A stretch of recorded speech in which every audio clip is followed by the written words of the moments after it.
The Final Cut, Hollywood's Darkest Hours, the complete saga. In the shadow of Hollywood's dazzling lights, where dreams are minted like gold and stars shine with celestial brilliance, lurks a monster more terrifying than any caught on film. This is not merely a collection of cautionary tales. It's a haunting chronicle of how alcohol, that deceivingly sociable companion, has systematically destroyed some of entertainment's greatest talents, leaving in its wake a graveyard of broken dreams, shattered families, and extinguished brilliance. Part 1. The New Millennium's Lost Stars. The Last Ride. Ryan Dunn's Fatal Night. The night of June 19, 2011, began like countless others in Ryan Dunn's adrenaline-fueled life. The Jackass star, known for laughing in the face of danger, posted a photo on Instagram at 2:11 a.m., drinks with friends at Barnaby's of America in Westchester, Pennsylvania. None of his 400,000 followers knew it would be his last message to the world. Hours later, his Porsche 911 GT3, a $100,000 missile of German engineering, would become his tomb. The police report tells a story more horrifying than any Jackass stunt. Blood alcohol at 0.196%, nearly 2.5 times the legal limit. Speed estimated between 132 and 140 miles per hour. The guardrail on Route 322 that might as well have been made of paper for all the protection it offered. When Bam Margera arrived at the crash site, he collapsed. The car was in the woods and burned beyond recognition. He would later recall through tears. "I thought it was a joke when I heard it. It was the worst phone call I ever got in my life." The man who had survived countless dangerous stunts couldn't survive his own demons. Matthew Perry, the friend who lost his way. Matthew Perry's story is perhaps Hollywood's most tragically ironic. While millions laughed at Chandler Bing's witty remarks on Friends, the actor delivering them was fighting for his life. His recently published memoir, Friends, Lovers, and the Big Terrible Thing, reads like a horror novel disguised as an autobiography. The numbers alone are staggering. 14 stints in rehab, 65 detox attempts, 6,000 Alcoholics Anonymous meetings, $9 million spent trying to get sober. At one point, he was taking 55 Vicodin a day, washing them down with a quart of vodka. His weight fluctuated so dramatically during the filming of Friends that fans created viewing guides tracking which Matthew Perry are we watching. In a haunting interview just months before his death, Perry admitted, "I can't watch Friends because I can tell what substances I was abusing by my appearance." Season 3, Drinking. Season 5, Opiates and Alcohol. Season 7, all of it. His death in his Los Angeles hot tub in 2023 came just as he seemed to be winning his battle.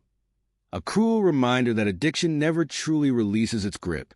Part 2, The Legends Who Fell. William Holden, the star who died alone.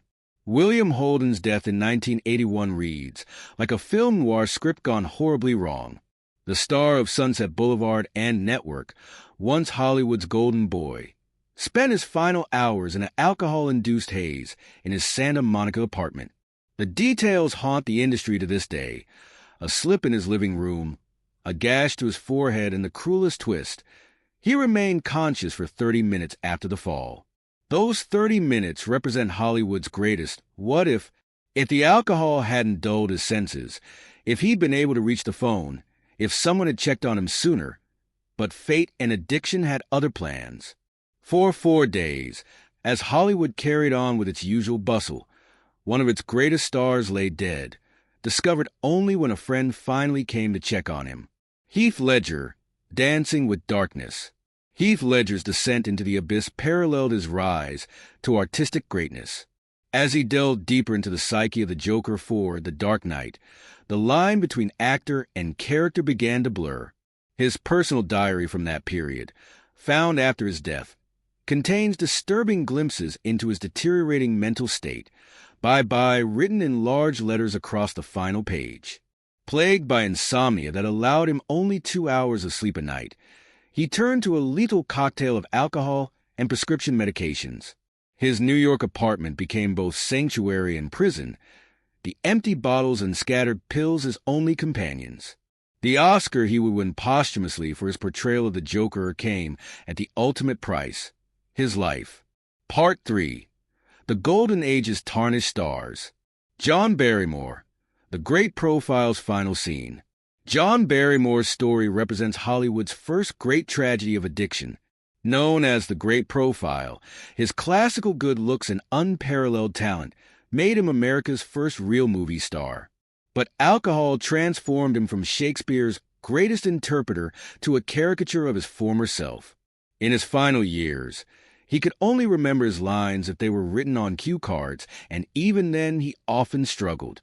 His death in 1942 from cirrhosis of the liver came after years of decline, during which he would often say, "You can't drown your sorrows.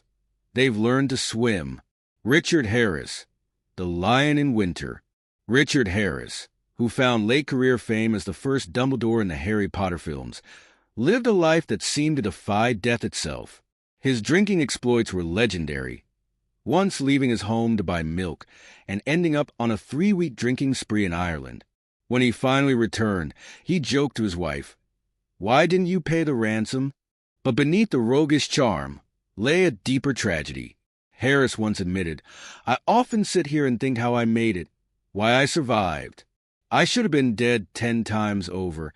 His eventual death in 2002 came just before the release of Harry Potter and the Chamber of Secrets, his final role a fitting epitaph for a man who had always seemed magical. Part 4. The Comics Who Stopped Laughing. Chris Farley, The Clown's Last Dance. Chris Farley's final days play out like a Shakespearean tragedy set in Chicago's underground club scene. From December 14th to 17th, 1997, the beloved comedian embarked on a 4-day binge that would end his life. The security cameras at Club Karma caught his last public appearances. The same infectious smile, but his eyes telling a different story. Strippers, drug dealers, and hangers-on drifted through his apartment during those final days. A $300 per hour call girl would later describe him as a lost soul, bouncing from room to room like a man searching for an exit that didn't exist. When his brother John found him on December 18th, the man who had made millions laugh had died alone. His death eerily mirrored that of his idol, John Belushi, same age, same lethal cocktail, same tragic end. The comedy world lost not just a star, but a gentle giant whose inner demons proved stronger than his considerable talents. Part 5. The Teen Idol's Twilight. David Cassidy, The Partridge Who Fell from the Tree. David Cassidy's decline serves as perhaps the most public documentation of alcohol's destructive power. The teen idol who once commanded audiences of screaming fans ended his performing career stumbling through songs he'd sung thousands of times, his voice failing and his memory betraying him on stage in Agora Hills. His confession in the weeks before his death revealed the tragic truth behind what many had assumed was dementia. "I have liver disease. I did it to myself, man." The heartthrob who once had everything, looks, talent, fame, fortune, died at 67, his body ravaged by years of alcohol abuse. His final message a warning to others walking the same path. Part 6. The Character Actor's Last Call. Oliver Reed. One final round. Oliver Reed's death during the filming of Gladiator in 1999 came with a tragic irony that even Hollywood couldn't script. The actor, who had been mounting a career comeback, collapsed in a Malta pub called The Pub after challenging young sailors to a drinking contest. His last words, "I can drink you under the table," became an unintended epitaph for a life lived on the edge. Reed had consumed 3 bottles of rum, 8 bottles of beer, and numerous shots of whiskey in his final hours.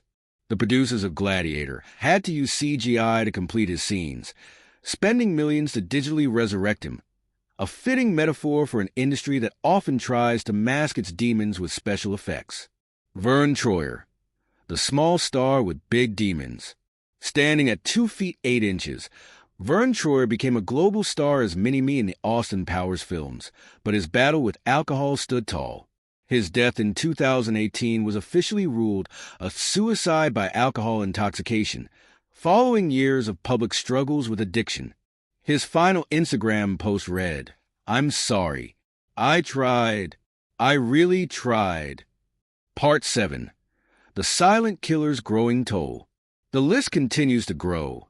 Montgomery Clift, whose post-accident pain led him down a path of addiction. Peter O'Toole, whose legendary drinking sessions with Richard Harris and Richard Burton became Hollywood folklore. Dennis Hopper, who claimed he drank half a gallon of rum, 28 beers, and 3 grams of cocaine daily at his peak. Each story adds another chapter to Hollywood's darkest narrative, one where the bottle becomes both comfort and killer, friend and executioner. From the earliest days of silent films to the latest digital blockbusters, alcohol has remained the industry's most persistent antagonist. The final reel, Legacy of Loss. These aren't just cautionary tales for aspiring stars. They're human stories of pain, struggle, and ultimately tragedy. From the bright lights of Hollywood premieres to the dim glow of bar rooms, from packed theaters to lonely hotel rooms, alcohol has claimed its victims without discrimination or mercy. The real tragedy lies not just in the lives lost, but in the art we'll never see, the performances never given, the laughter never shared, the dreams never realized. Behind every headline announcing another star's passing lies a deeper story. Of battles fought in private, of demons that proved too strong, of help that came too late or wasn't accepted in time. Their stories echo through Hollywood's halls like ghostly warnings. In an industry built on make-believe, they stand as stark reality checks, reminders that beneath the makeup and behind the cameras, real lives hang in the balance. Their legacies live on not just in their work, but in the harsh lesson their stories teach. That even in a world of happy endings, some battles end in tragedy. Perhaps the greatest tribute we can pay these lost stars is to hear their stories, understand their struggles, and recognize that addiction knows no boundaries, not wealth, not fame, not talent. In the end, their greatest performance may be in showing us the true face of addiction, unmasked and unscripted, in hopes that others might write a different ending to their own stories. As the credits roll on these tragic tales, we're left with a sobering truth. In Hollywood's glittering constellation, too many stars have been extinguished not by the natural dimming of time, but by the artificial darkness of addiction. Their stories serve as eternal warnings, written in the ink of tragedy on the scrolls of entertainment history.